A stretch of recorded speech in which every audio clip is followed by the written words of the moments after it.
सरकार दी आमद ते एक जनाब जेड़ा ना इन्हें आजाद जी नज़म पे पढ़दा भाई हिजर दे सख्त पिंजरे चू किवें आजाद कीता है किवें अज याद कीता है किवें अज याद कीता है मेरे उजड़े होए देसां ते किवें तकदीर वल आंदा ई खरीयत दी अलामत नहीं जेड़ा अखियां च जल आंदा ई और किदे संगतां दा राजे वी किदे सारा बिलप तेरा किदे जोबन जवानी ऐ किदे सारा थुणप तेरा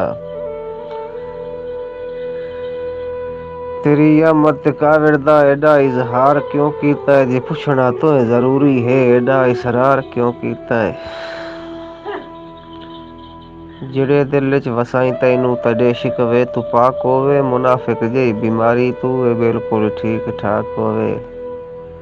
तैमूरा दिल दे वेड़े को पहले वांगू वसा जिवें जिवें बर्बाद कीता है किवें अज याद कीता है किवें अज याद कीता है।